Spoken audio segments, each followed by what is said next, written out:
think it's hard to draw a line between Francesca being a provocative person as a choice, I'm going to provoke, and simply being provocative by her nature.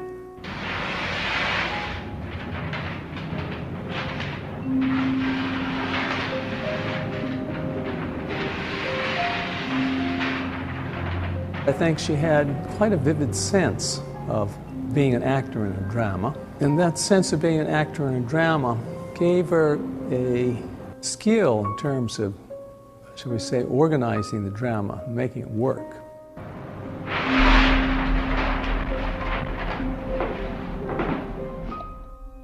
I think we represented a family which not only had two artists, myself and my wife Betty, but Betty and I share a markedly aesthetic attitude towards life. Everything we see has a great deal of interest for us, and I think that made a great impact on our children.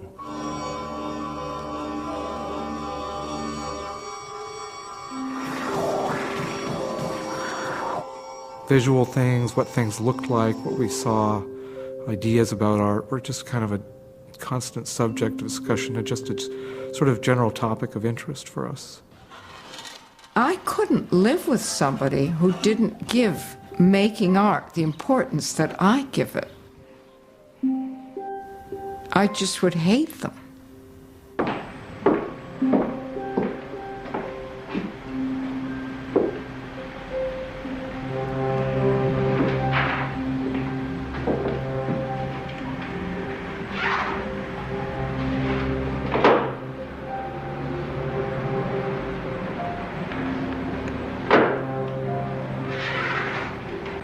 When she went off to boarding school, I had a little Japanese imitation of a Foley camera, and I gave it to her.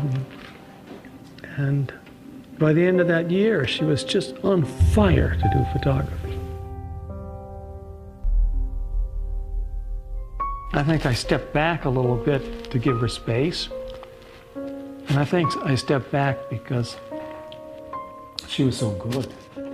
Made my work look kind of stupid.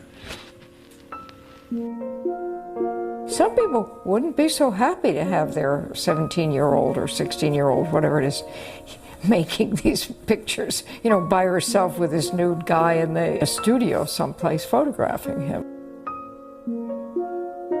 The idea that art expresses yourself, or that yourself is what it's all about, was really distant for both of us. And when we look at someone else's work, we don't look at, well, what is this telling us about that person? We're talking about, what does the work of art say? Forget the artist.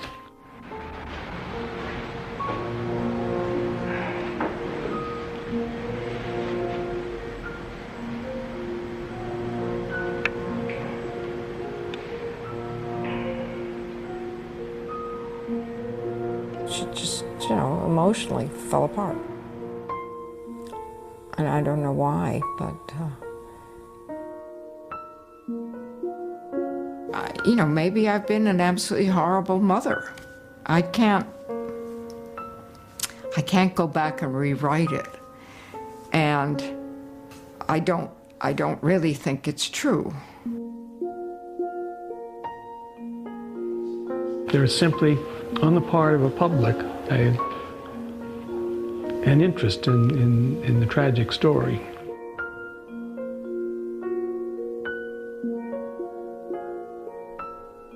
Those things happen in movies. They don't happen in my life. I didn't think they ever would.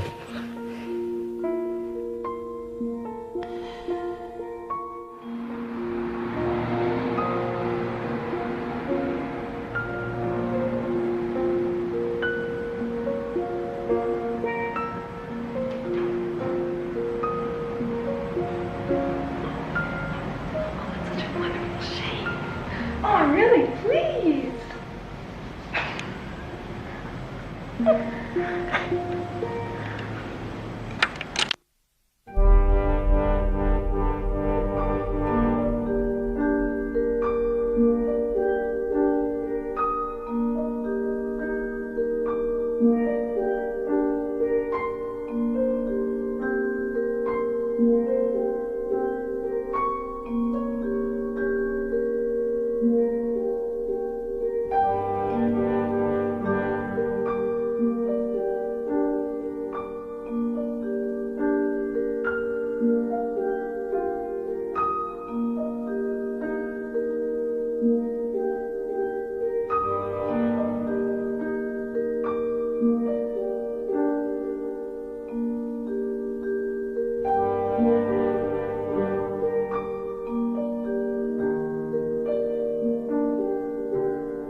Betty and I came from quite different backgrounds. She came from a Russian Jewish background near Boston, and I grew up in an ultra-WASP background in New Hampshire. So my motto was, a studio in my time.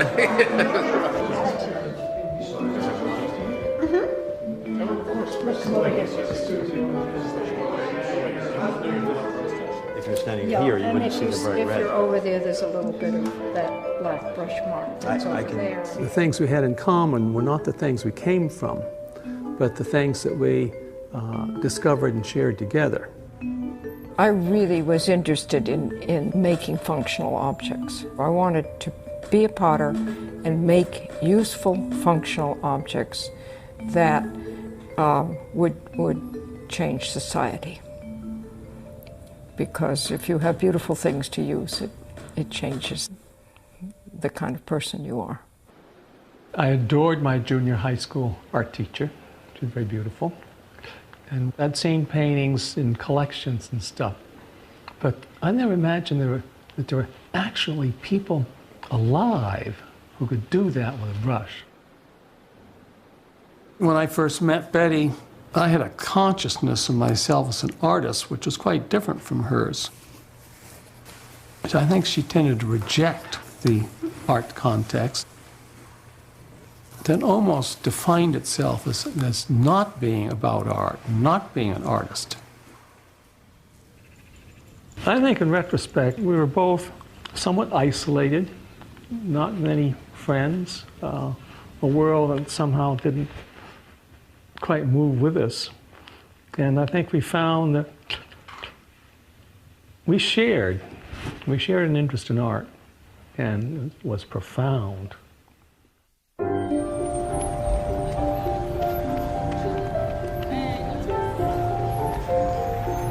I'd had very little experience with girls. I'd been to an all-male prep school. My contacts with girls had been relatively few. And I think Betty, in some way, just astonished me. She was very exotic. She was a very exotic person. He was 18 and I was 20. He's this great, big, beautiful man, you know. I just... And he liked me. And I always like people who like me. Don't you? This intense, romantic Jewish girl artist was like something I'd never encountered before. I never imagined existed. I'm always interested in what George is going to say. I mean, we have been, you know, married together for 54 years, living together for 56 or 7 years now. And I'm always interested in what he's going to say. The difference is very quiet. They look great, don't they?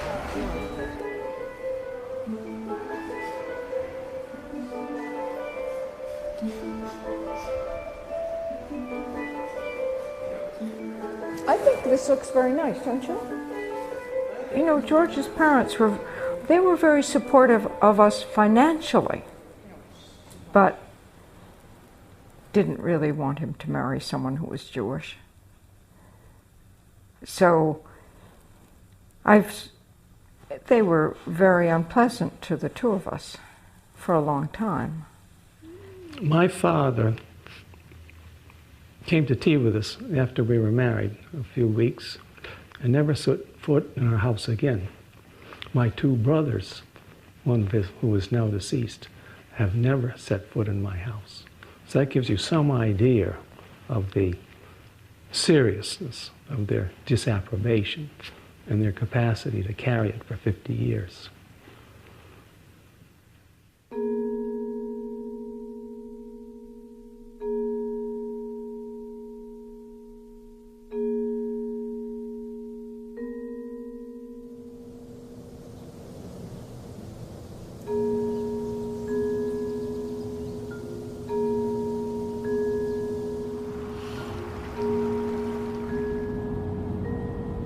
My I started teaching at the University of Colorado. And we had a family. In the 50s, everybody had a family. To have a family was the norm. When I first knew Betty, she declared she was going to have 5 children. But she got over that. Glad to say. I have no idea what I wanted from a family. I think I wanted to have the experience of being a mother.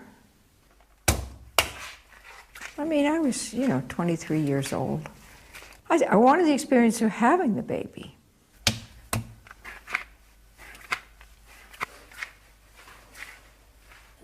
But I didn't think about how, what a huge responsibility it was. I mean, that sort of came to me when they handed me this child at the door of the hospital. And I suddenly realized, what had I done? I would have to be, for the rest of my life, somebody's mother. I never decided to have children. We never decided to have children. Children are one of these kind of gift calamities that occur. When Charlie was born, we didn't know what to call him, and we thought we were naming him something that wasn't a very ordinary name. And then when he went to kindergarten, there were like 5 Charlies in his class. So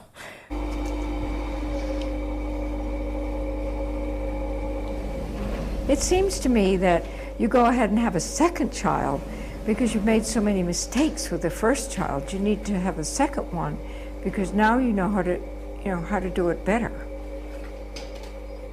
So Francesca and I started off this life on a little better footing, and I wasn't so so frightened.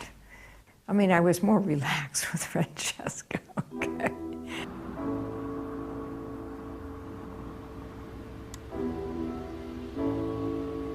When I was in the 4th grade, we moved to a new house, and the Woodmans lived across the back from us. I think they were a sort of a revelation in the sense of, for one, having this house that is a piece of sculpture. Francesca was a couple of years younger than I was, but we just became buddies. I mean, she had this very strong sort of almost mythology or set of stories and characters, and so she shared those with us. I wanted to do my work, but I managed to do it around the children. I mean, obviously it'd be interesting for you to ask Charlie that question of what he remembers. Well, my mother worked at home in a studio behind our house, so it was very common daily at any time. If you wanted to go talk to her, she would be back there working and we would go see her. So that was almost an extension of the sort of domestic sphere. I have memories of being in the house and having Betty cooking while we were there. But there was also a clear sense that Betty was a creative person with important work that she needed to get done. And then there was a constant flow of the work being made in the studios coming into the house. So we were always eating off the plates that Betty made, and the house was filled with George's paintings. So these were, they're just part of the fabric of life. They grew up terrified to break a pot. You can do lots of things, but don't break one of my pots, That was, right? Absolutely. Yeah. When Charlie is 7 years old, he came down with diabetes. And childhood diabetes is very serious. Untreated, it's fatal. It created a kind of family dynamic where there was all this attention and control on Charlie, whereas Francesca was much freer in her life. She didn't come home for supper, who cared, etc. So that was difficult for him growing up, and difficult for us. And part of a situation that Francesca was at the edge of and aware of. At a certain point, Charlie, who was, I suppose, 10, suddenly came to George and just attacked him. Why aren't you a dad like all the other dads? Why are you doing this? Why are you making paintings? Why don't you go to an office? You know, what are you doing? And so George decided he should go and talk to Charlie's 5th grade class about what he was doing. So George did that. I did it, and I thought it went pretty well, and I was pleased. But the dad the week after me was a jet pilot, and boy, I couldn't compete with that. You know, the way Francesca, answered that question when she was 7 or 8, oh, little girl, are you going to be a potter like your mummy? And she looked up and said, don't you think one of those is enough in any family? So,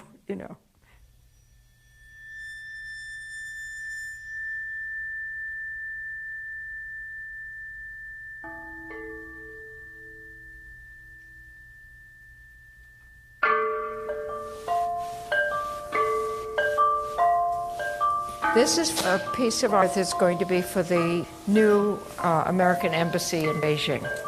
And they've asked, I think, 12 artists to do projects for this.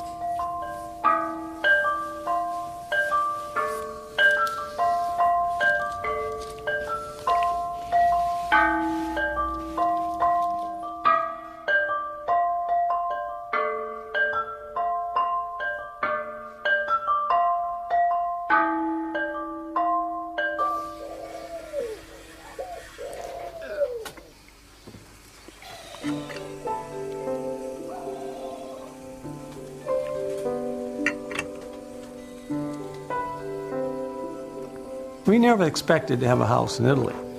We sort of got there by accident. I think we had a very vivid sense of being a family in Italy and having to adjust together to living here. It's going to come to a tragic end if it breaks one of those pieces.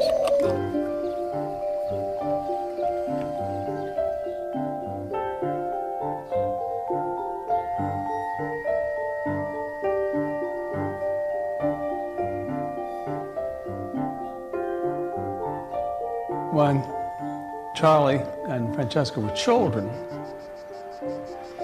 we were dragging them around, and we would sometimes think, we are simply inflicting so much on these children.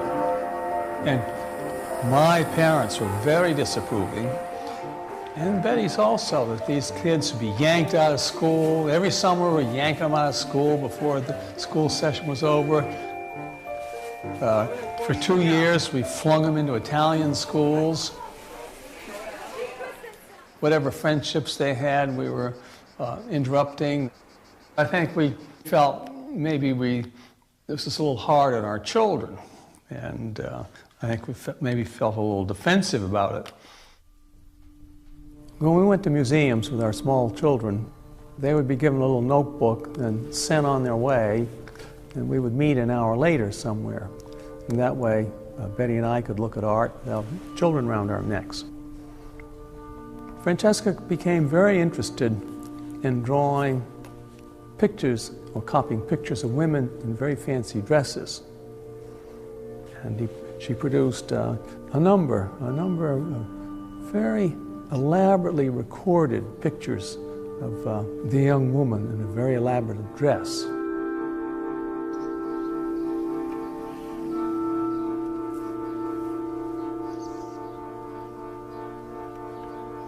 Our children. So on many, many occasions when, what should we do today? And there would be the voice over here, well, I have to fire my kiln. Or, I have to work on my painting. Don't you think that's true? I suppose.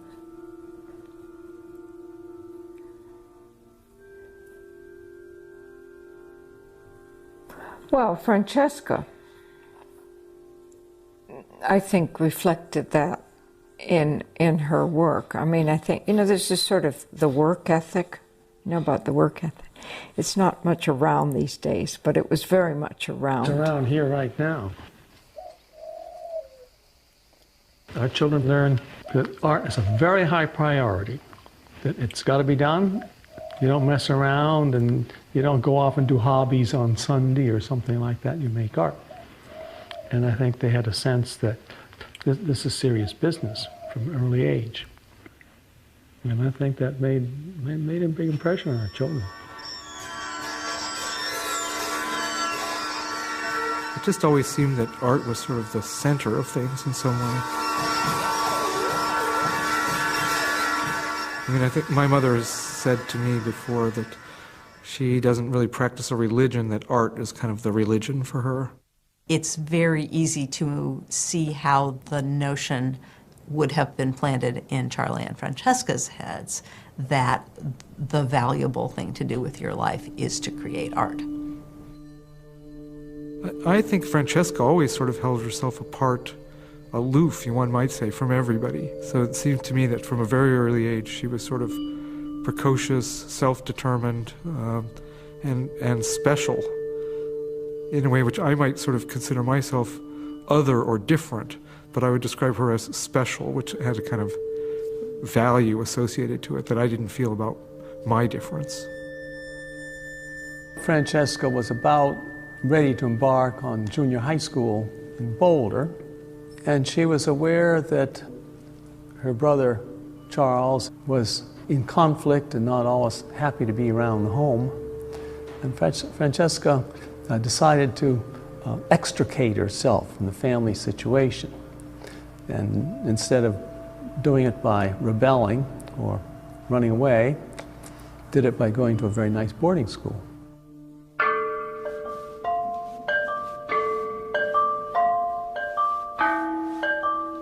I keep thinking, is it going to, is it going to look big enough? Is it just going to look busy? Is it going to be lost? Is it too busy? Have I got too, because it's so big.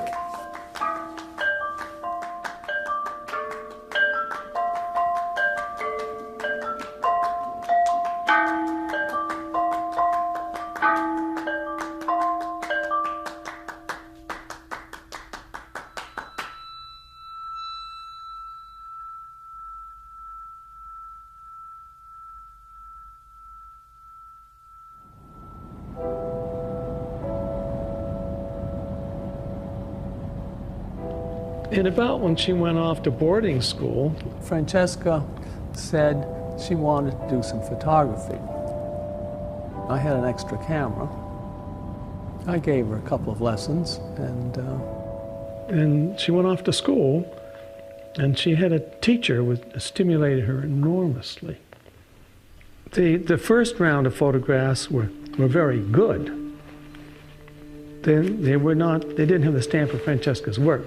They were rather conventional subjects, but they were done very well. And then the following year, there began to appear that kind of amazing imagery, which she was putting herself into and creating different kinds of situations.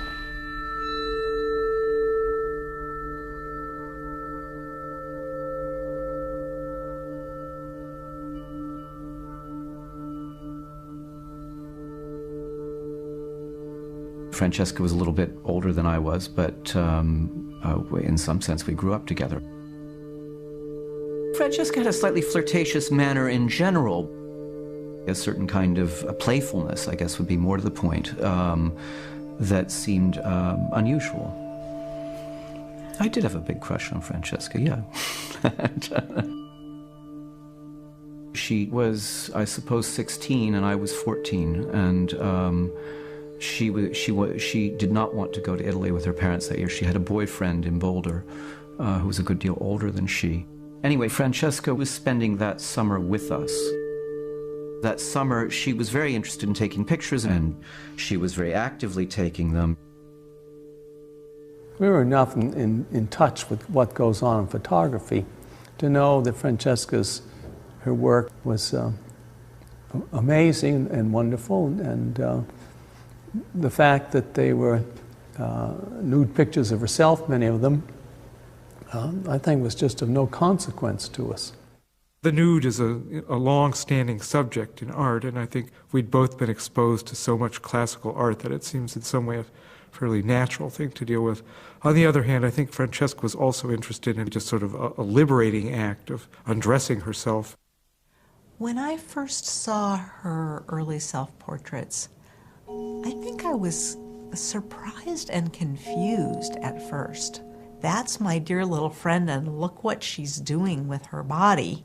Not to mention that they were nudes and that was pretty shocking to me. So they were a little scary to me.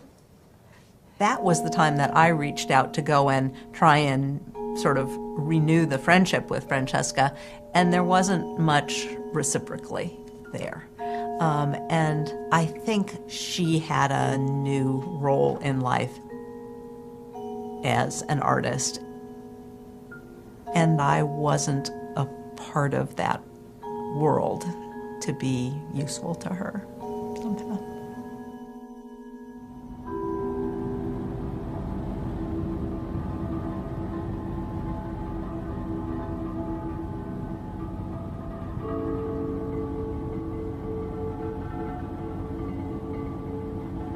Francesca went to RISD, that was about 1975.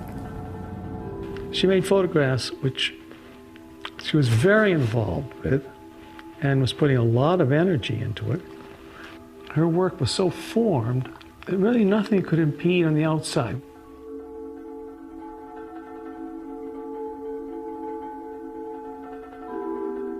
We met the first day of school. She came to me at the doorway of the dorm at the Rhode Island School of Design in Providence and asked to borrow a pair of scissors. And I asked her what her name was. And she said very, very, very, very slowly, Francesca. And she looked at me. And I said, "It's not something shorter?" She said, "No, it's Francesca." And then she said, "What's your name?" And I said, "Sloan." She said, "What?" I said, "Sloan." And she said, "Sloan?" There was a real rock star quality to Francesca because she was so ambitious and so talented and so driven and so focused that it was shocking.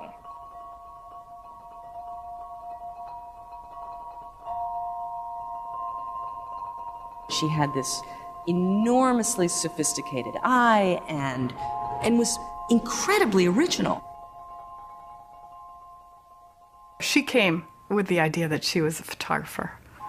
Nearly everyone else that comes doesn't know what they're going to be yet, and they choose from the 19 different areas of study.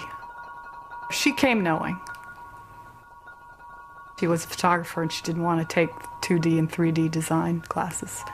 So she had some hideous moments in class, and even the teachers would ask me to go and rescue her from running away from these classes.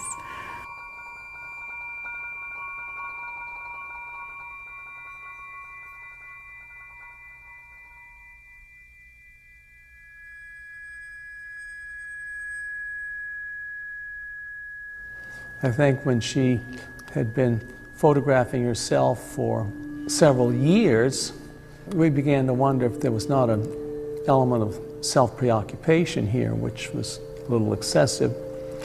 But sort of at the moment that came into our minds, we discovered she really was photographing other people a great deal, and that the use of herself as a model had considerably diminished, so that anxiety was removed.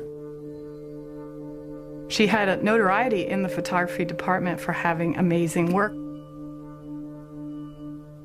But she didn't have, great recognition. The world didn't agree with, her daddy about her talent. I think it's interesting that her fellow students did and the faculty. Her concepts were far beyond the level of the class. In fact, all of us thought that Francesca had a level of artistic ability and seriousness that the rest of us hadn't matured into yet. We're fading in. I love fade in. Okay, pick it up. I think Francesca and George were much closer in terms of the craft of what they were doing, that Francesca didn't discuss this with me. She discussed it with George. I think she looked for his approval of what she was doing, perhaps more than she looked for mine.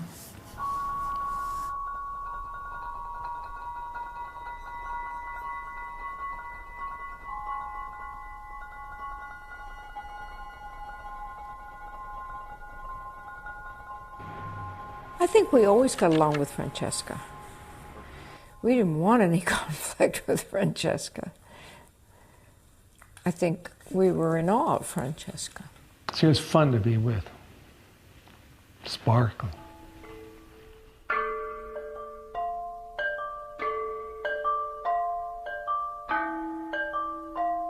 It's 24 feet 8 inches, and then it goes all the way up to the ceiling. I think it'll be fine. We'll see.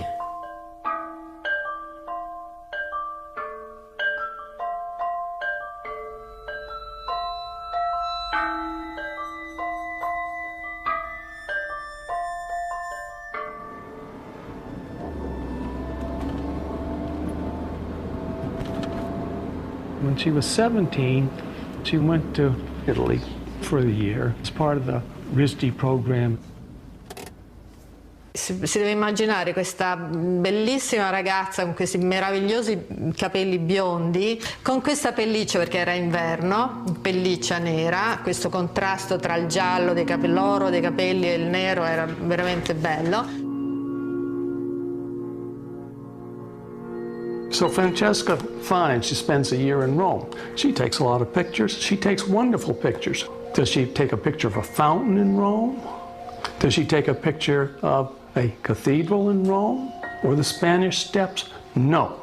Non si deve immaginare Francesca come una ragazza sognatrice. Francesca era una che sapeva e voleva esattamente quello che aveva nella testa, cioè era veramente una ragazza con delle idee chiarissime.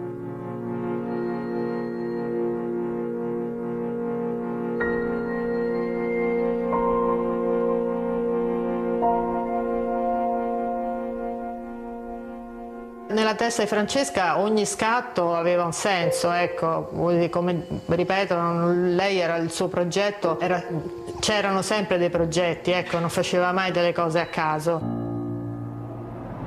Last week when I did that other videotape, the electricity went out and I was so upset. I was so upset that I recorded right over it. And then last weekend I went to New York to see Daddy. And Sabina was there. Sabina had called and she called back. Lei era sempre esattamente come voleva essere, non si è mai nascosta, aveva un carattere molto aperto, molto gentile, molto simpatico, però certamente le sue azioni erano azioni finalizzate su qualche cosa, sul fatto di, diciamo, lavorare 24 ore su 24. Voleva un rapporto da artista con la A maiuscola, nel senso che lei voleva lavorare, lei voleva far vedere le sue cose, lei voleva fare un libro, lei voleva esporre. Viciously, irate.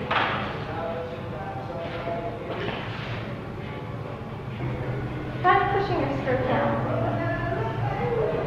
Lean over a little bit, push your hand down your dress. Francesca was a really intense person, and everything she felt was intense. And I think her relationships with women were intense, her relationships with men were intense, her relationship with herself, and, which then, came out in her work, was enormously intense. Another step or so. Okay. Fall down through the dress. Fall down through the dress first. Please.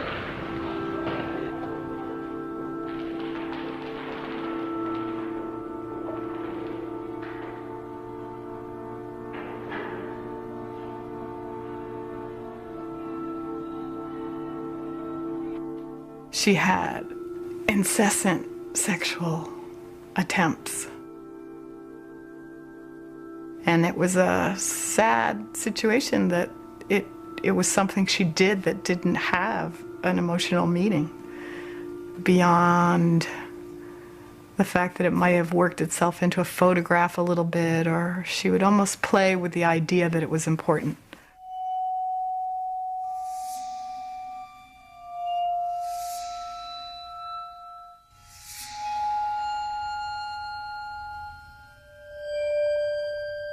Benjamin was important. Benjamin was a friend of hers.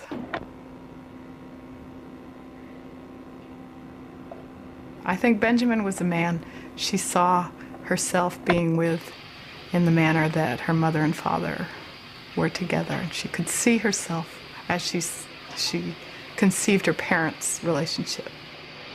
What do you have for dinner tonight? Okay. I was thinking I'd go get something nice.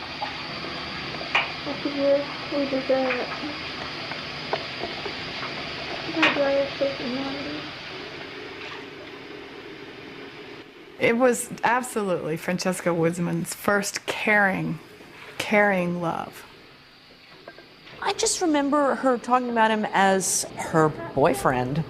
Maybe there were complicated moments and complicated discussions, but Francesca had those complications with everyone.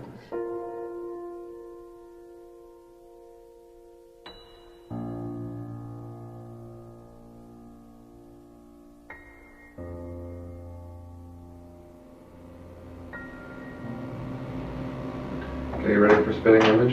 Yeah. Right now? You ready? I guess, I'll try. Okay, get a little over towards the end. Now just do it. Yeah. So stick right there, does it? Now move back and just look at yourself. Scowl. Managed to get my feet in there, of course. You're going to need the entire consulate area. It better not come down. July 21st. Okay, so it's before the Olympics. Yes. That's great. It's going to be amazing. It's kind of amazing, isn't Yeah, it? it's fantastic. Yeah.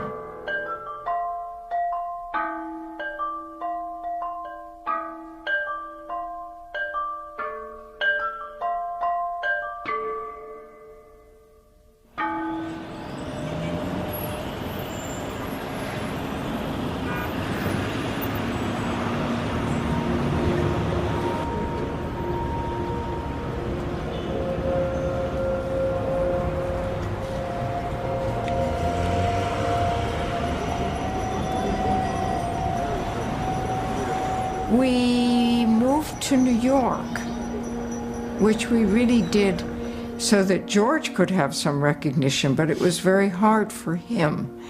And for me, it worked in that I was in New York, and the art world in New York became a little bit interested in clay, and maybe this is going to be the next hot thing. We moved to New York in 1980. Francesca was living in New York, and she took it seriously. When she got out of art school, is she going to earn a living? What's she going to do? We must remember that 30 years ago, photography was not the hot ticket it was today. There were very, very few galleries. Not that many photographers out there, not that much attention being devoted to photography. New York was a struggle for Francesca because she didn't fit. She didn't fit into any job. She worked hard to. Even typing, at one point she was trying to be a typist and type letters without errors or... She just was not interested in a clean sheet of paper. I think Francesca thought she was a very good artist. I think she felt she was very good, she'd done a very good body of work, and she should have recognition for it. And she was, you know, she didn't feel like, oh, I'm just learning how, and maybe in 5 years I'll have something to say. She thought she had something to say, she'd said it, and, you know, why weren't people should be, you know, listening to it, looking at it. She was very ambitious. I came to stay with her once for a few days, And I was trying to show my work to some gallery, and as usual, I was discouraged about it and whatnot. And Francesca said to me at breakfast, how many phone calls are you going to make today? You have to make one career-related phone call every day. That's what she told me. The idea of being in New York and working in the fashion industry was really appealing to Francesca. And because she had ideas that had something to do with fashion, that might be a fit for her. She got very excited about it. The struggle came from her wanting to continue to do her own work and having no venue to do it, no place to fit in the industry. In the late 70s and 80s, I was representing fashion photographers. So when I first met her, it was in the setting of a fashion studio. And Francesca was like a third assistant loading cameras. So here I am spending my life addressing the ego of an Italian fashion photographer. Meanwhile, in the studio, here's one of the great photographers of the 20th century under everybody's nose. There wasn't a place for her in New York for what she was doing and how refined she was already as an artist. However, what she did was far ahead of the times. You take the Urban Outfitters catalog and start looking at how they photograph now, take a picture of Francesca's, put them next to each other, and you'll see that the industry has come around to her way of thinking. I always sort of felt like she had her skin inside out. You know, there weren't a lot of layers, there wasn't a lot of protection. Beyond that kind of open sexuality that she was evident, there was a lot of need in her. For years she was in a relationship with a man who was not treating her very nicely. But Francesca was a demanding person.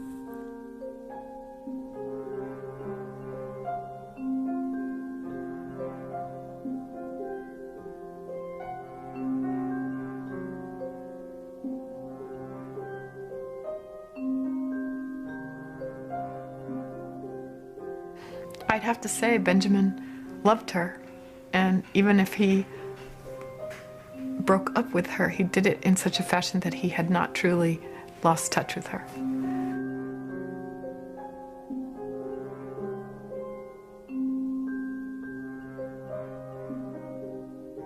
And I always adored how he handled someone that was incredibly needy for the attention and the love.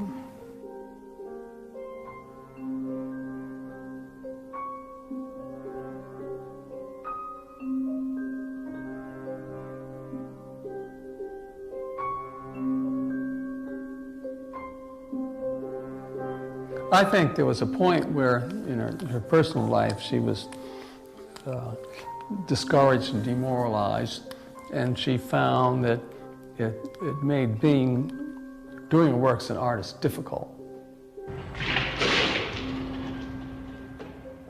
And there were a couple of months where she was pretty hard put to make art. And I remember her saying she should do something else. Maybe she could raise horses or something totally improbable. And I remember Betty saying with some severity, let's just talk about doing something else. You don't know how to do anything else.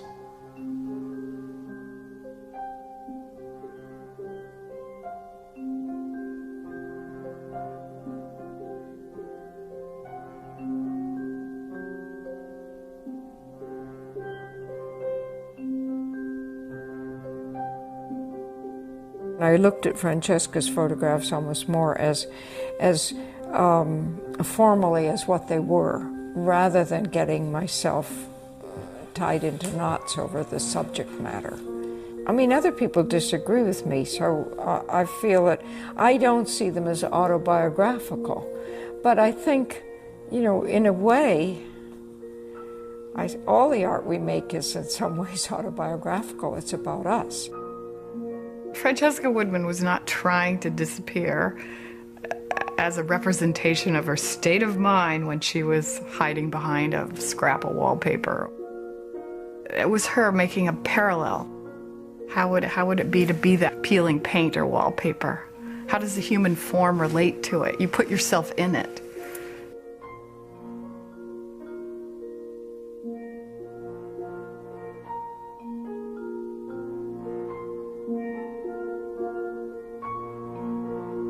I feel that Francesca's photographs should be looked at for the photographs they are, and not looked at because they were made by a person with a perhaps unusual history. She didn't have a depression or a neuroses of that nature. I'd say she had a neuroses, but more of a committed, passionate one towards taking pictures, and then a very fragile interior. She's a fragile person, and it caused her to make beautiful pictures. No, I don't think either one of us thought, well, you know, this child is psychologically disturbed, she's depressed, she's what's going on? No, right? No. The pictures are pictures of a healthy person who's looking at a fragile interior. The pictures are results of keeping very busy, committed to art. And therefore, I'd say her healthiest years. So taking the pictures were all healthy years. The process was a blast. A truck carrying flour overturned on the street, and flour was all over the place, and which she filled up in a bucket and brought into her studio. Some people look at this and what she's doing here as, oh, it's about absence and it's about, it's somehow painful. And I see what she's doing here. She had this idea. They got all this flour. She did it, and it worked. And she's thrilled. She's pleased. And that's Francesca. It's not about loss. It's about, look what I did. That's what art making is about, as far as I'm concerned. Oh, I'm really pleased.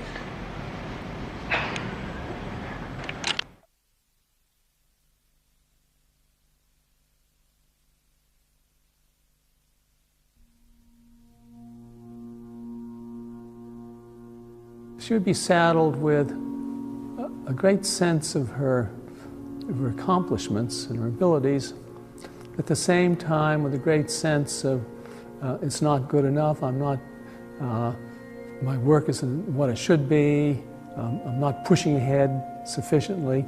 I think for Francesca, a lot of it depended on how quickly she could equal her parents as an artist. And my guess is it wasn't fast enough for her.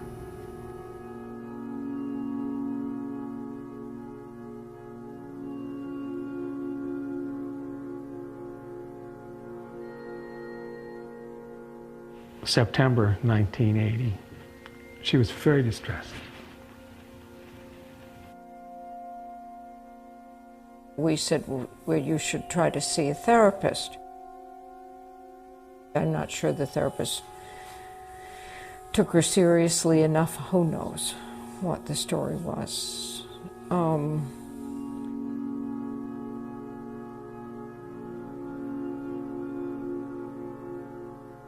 She tried to commit suicide at her apartment. Dear Slow Plum, after 3 weeks and weeks and weeks of thinking about it, I finally managed to try to do away with myself as neatly and concisely as possible.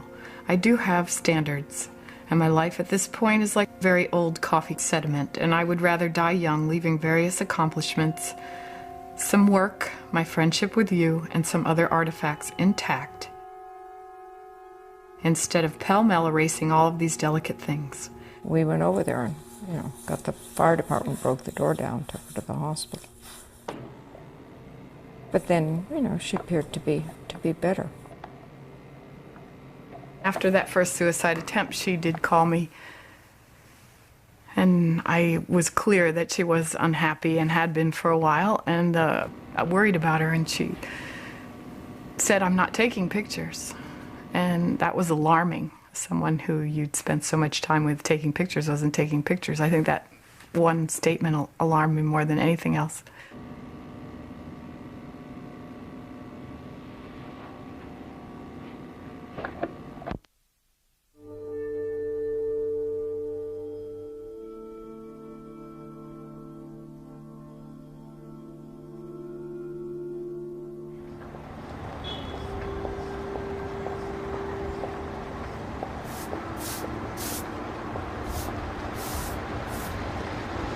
We had a couple of months or so living in terror with her. And in the beginning, when she first attempted suicide, she wanted to do, that's what she wanted to do again. So she was first here, but just constantly, someone had to be constantly with her. She was clearly not well and very distressed, and we seemed to be able to do nothing particularly to help her.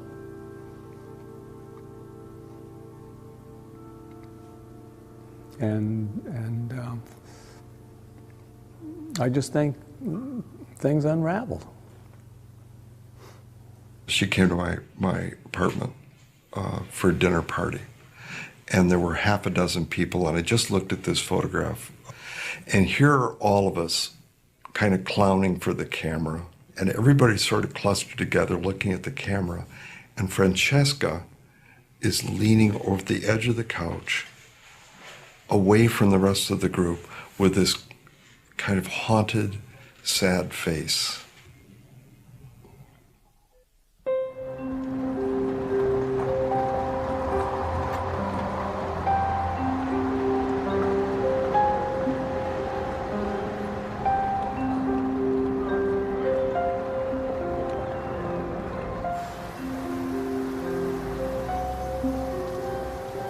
Francesca was missing. We couldn't find her. So we were concerned.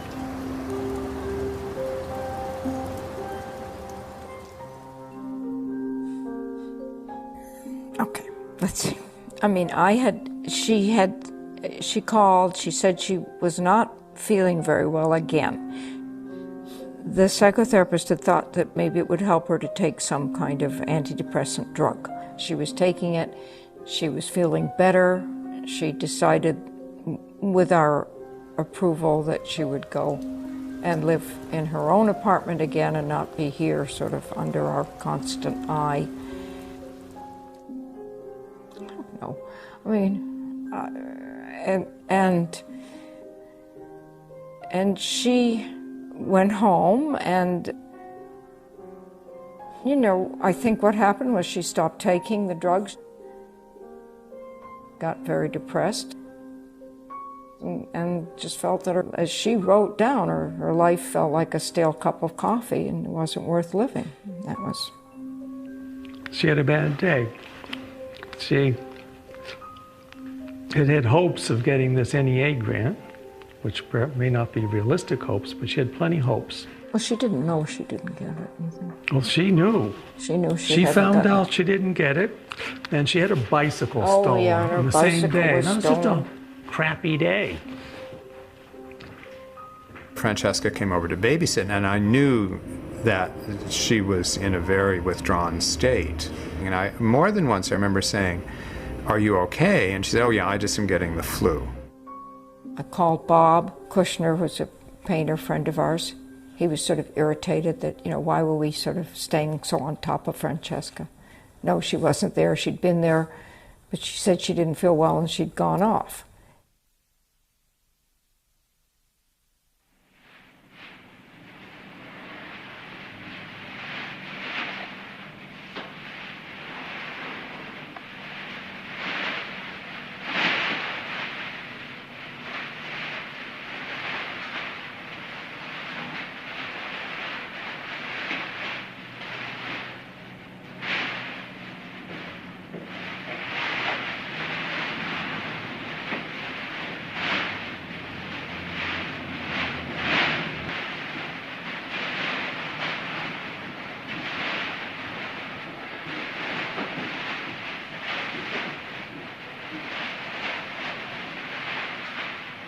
I'll tell you what I think happened.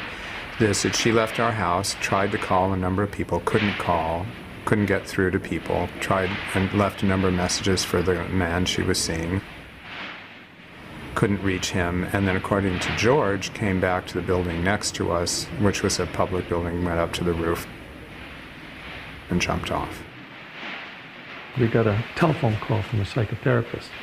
The psychotherapist said, "She's missed her appointment. I'm very worried about her."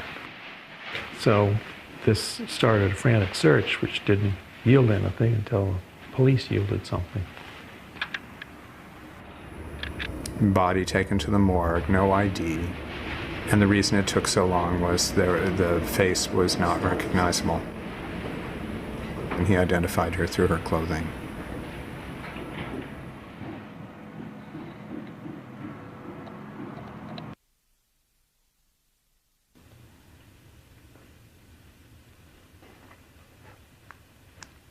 It became very confusing and a situation rather like shock and rather like a second-rate grade B movie.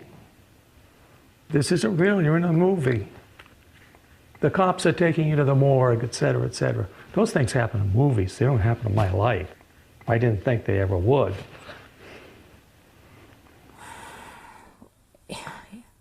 You'd like to blame somebody. You'd like to blame yourself. You would like not to blame yourself, or you'd like to blame somebody who's, being cruel to Francesca, but I just don't think you can do that. I think it might comfort you to do it for a few minutes, but I don't think you can do that. And I don't think either one of us can, go through life blaming ourselves.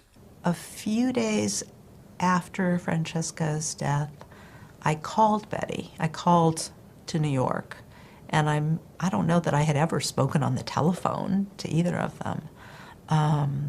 But I called, and Betty answered, and I said, "Betty, this is Patricia." And I cried, and she cried. That was all we could say.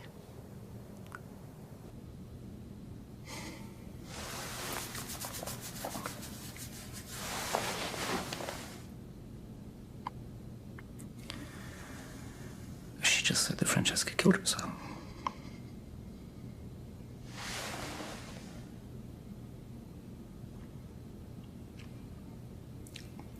And I think she may have said,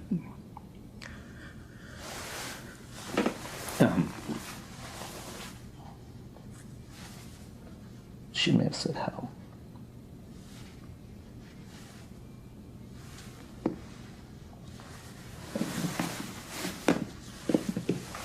In any case, as I said, I had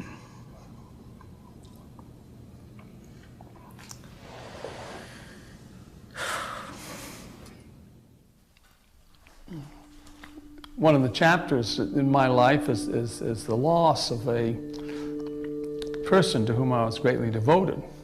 But I was greatly devoted to that person because of characteristics which made her, in some respects, a fragile and vulnerable person.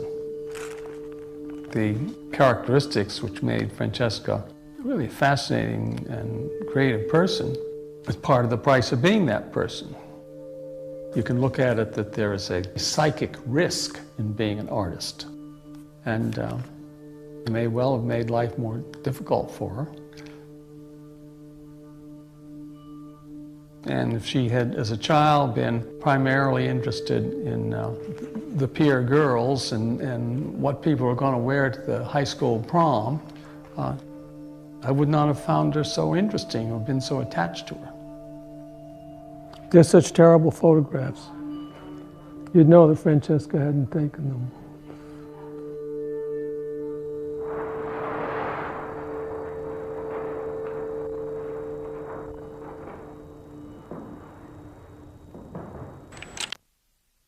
How did I deal with the guilt?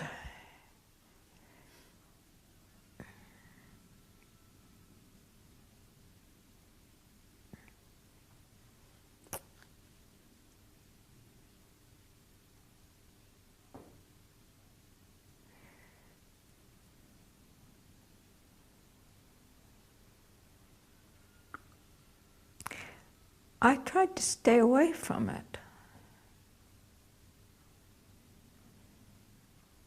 Because I think there's no way of dealing with it. So I think George and I both dealt with it very differently. Again, we're very different people.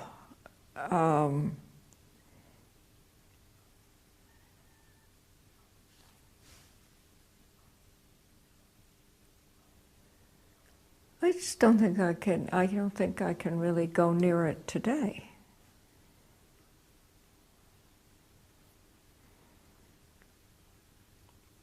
I tried to deal with the pain of it, but I don't think I go anywhere near the guilt of it.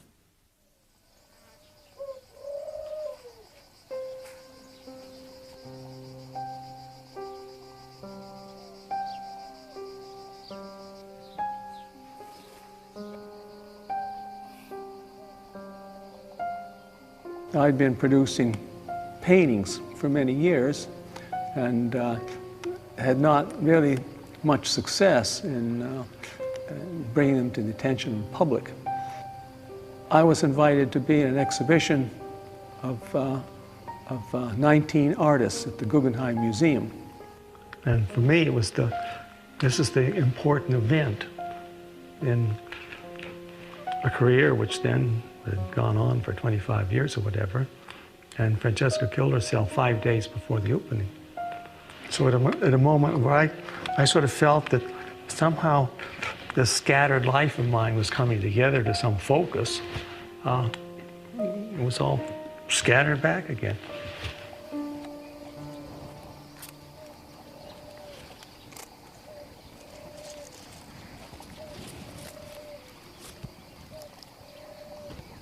What happened to me was I stopped working. And then, finally started again. So that's what happened to me. What do you do? What do you do when somebody dies? What do you do? How do you,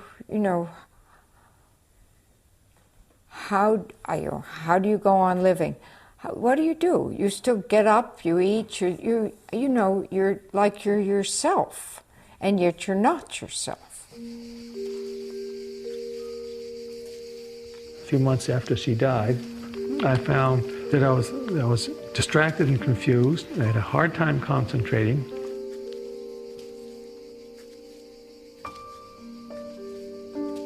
And I found that I could not concentrate enough to read anything. This was kind of alarming. And then I discovered Emily Dickinson's poems.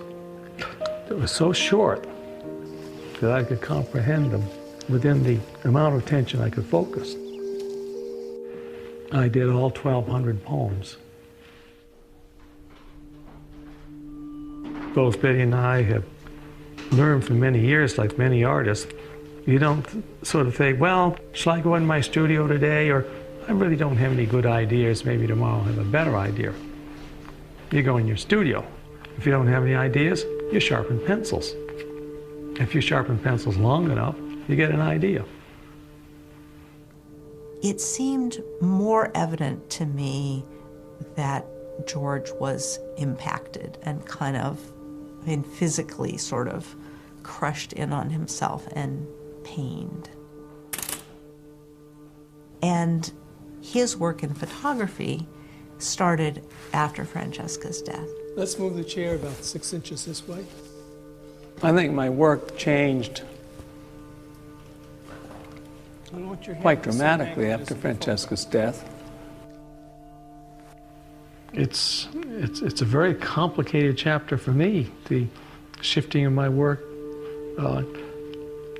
to a great interest in photography.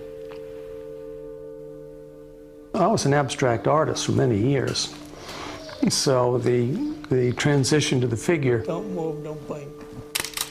was pretty abrupt and emotionally a certain violence to it. Stay still, please.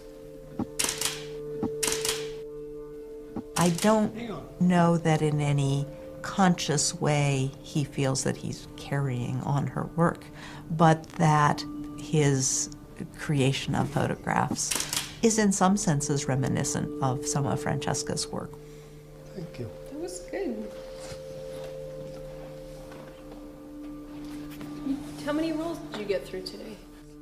I think the relationships of my photographs to Francesca's, there are important relationships, but I don't think it's that easy to pinpoint what they are.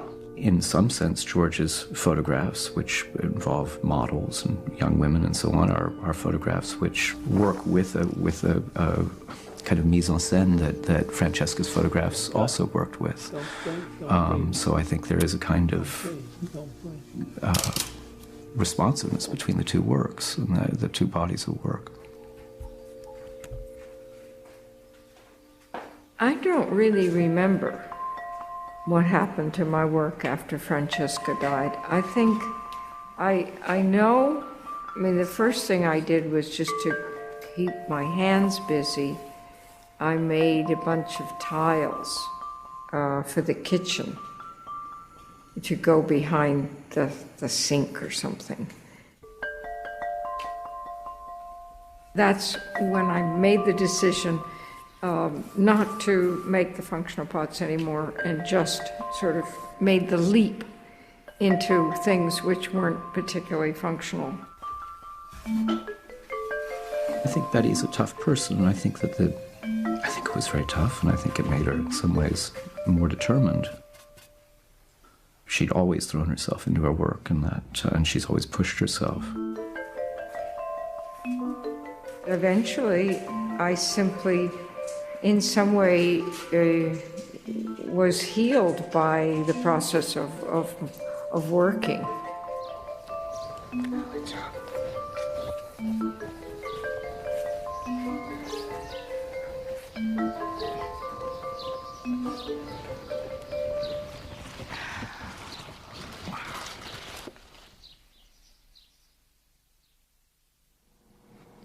It's not hanging on the wall, it becomes the wall.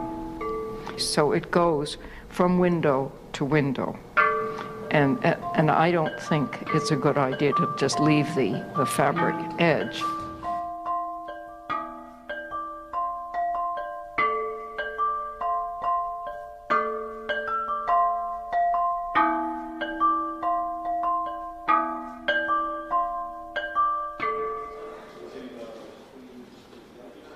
We didn't sort of take Francesca's ambition and try to create her career. It happened by itself. I don't know when this happened, but there was a certain point where suddenly it became big. And I think it was based on some outside writers coming in and you know, creating their impression of Francesca's work.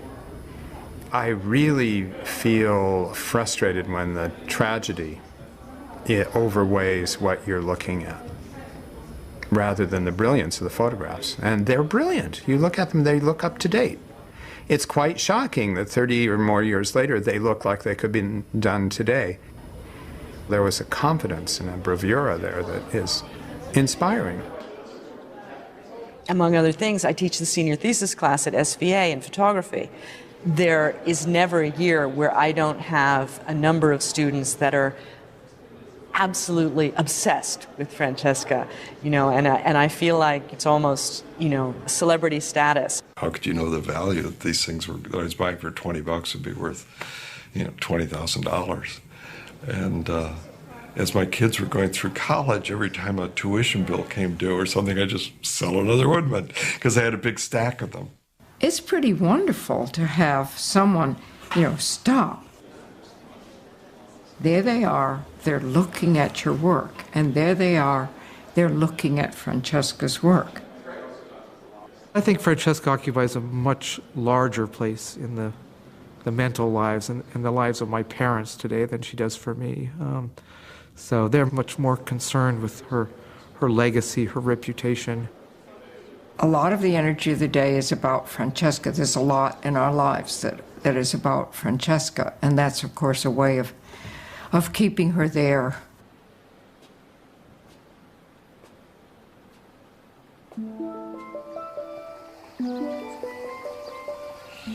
Look at George, he has a butterfly in his hand. Yeah, he does. Would you want one of yours? Here, maybe I'll give it to you. Well, there it goes. Oh, is that the guy that was on it? Yeah. Oh, you made it sound like this big butterfly. Well, here they are. As Francesca's work has become more and more well known, she's the famous artist and we're the famous artists, you know, sort of family. And I think each of us, Charlie, George, and myself, have, you know, sort of had to deal with this, and we do it in different ways. Hi, sweetie. How are you? Well, there's an element of competitiveness in the family because we are all involved in the arts, and so it's possible in that way to compare one person's success to another's. You know, not to say that the work of one person is better than the other, but some members of the family have achieved more commercial success in the art world or fame in the world of exhibitions and museums. You know, Francesca's already done that, and Betty's already done that, and it somehow can make some things which I have accomplished, which are significant, seem like they're less significant than they are. I think you have huge amount of pleasure from her success. I mean, you know, we don't have Francesca, so this is what we have, and aren't we lucky to have it? And isn't it wonderful? But it's not always wonderful. I think at times it really rubs you the wrong way. You know, hey, wait a minute, you know, I'm an artist too. Watch out! Well, there is a competitive dimension, and clearly Francesca's work receives a great deal of attention. I can think, well, I wouldn't mind a slightly larger slice of that cake myself, but I just accept that as a matter of fact. I think the important issue is, does her work deserve it? And if her work didn't deserve it, then it would be a very big issue for me. I enjoy things which Francesca did not get to enjoy. For example, I'm about to be 77, and I'm looking forward to the enjoyment of being 77 with its complexity of perspectives and its rich background of experience. And this is something which Francesca did not get to enjoy.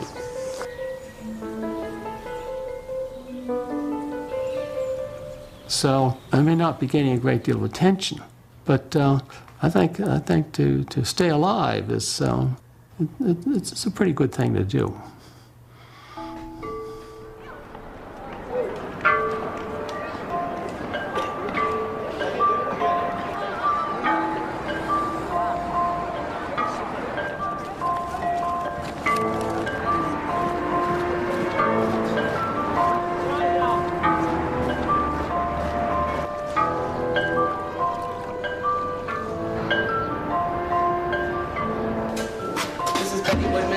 Okay.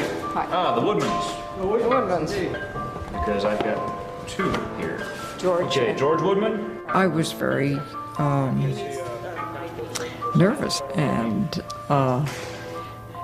not decide that they didn't really want to put this big thing in the American Embassy. It's a giant piece. It took me about a year to make it. It was a huge amount of work. A part of it was, you know, dealing with the scale and trying to understand the scale of the piece. It probably is the largest work of art that they have in the embassy, but so I was nervous.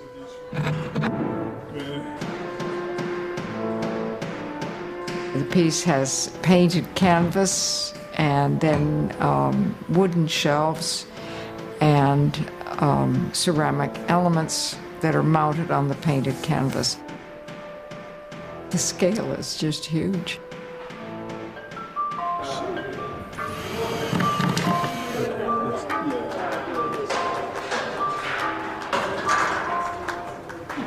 Come on.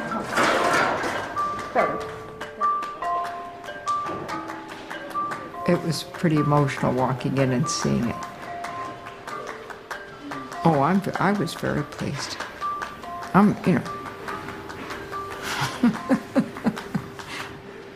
It really looks great. It really looks great because it looks so Chinese without looking, quote, Chinese. And that's a very hard thing to achieve.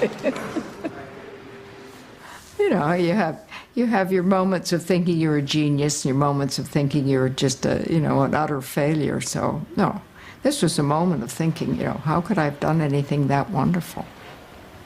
It's pretty great. The most usual response to my work that, over and over and over again I've gotten is people say, it made me feel good. Oh, I saw your show. It made me feel wonderful. I don't think my work in a sense, expresses in a very easy way to recognize the tragedy that's taken place in my life. Somehow, without my planning it this way, my work seems to be about making people feel better. I didn't intend to do this.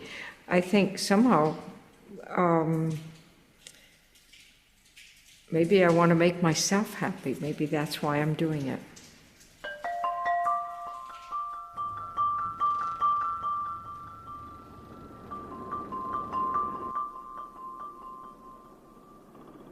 One thing that's made us stick together is not that we just had ourselves to stick to, but we were at the same time sticking to being artists.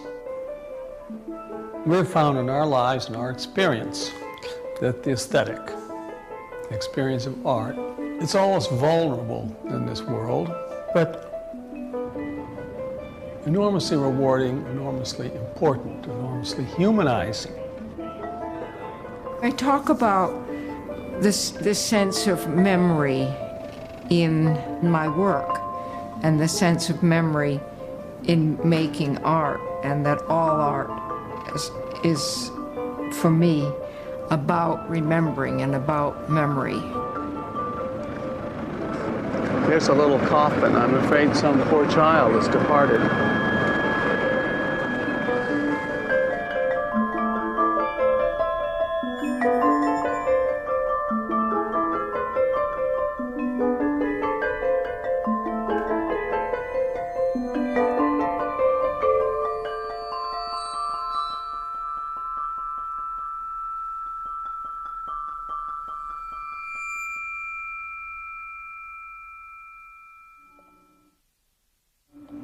Okay, now a bird can start flying.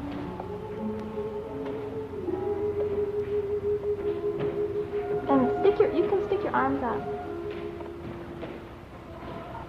Ooh, this way.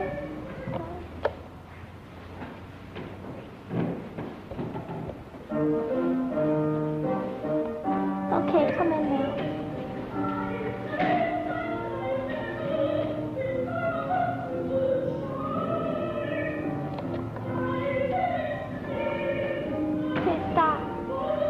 Fish can swim away. No, wag them again. Ooh, let's go. Do we ever get one? Both of you can start swooping around. And go back. Retreat. Retreat. Hurry up. Hurry up. Hurry up. Hurry up. That's good. Capture him, bird. Put your arms around him. Swoop them all together.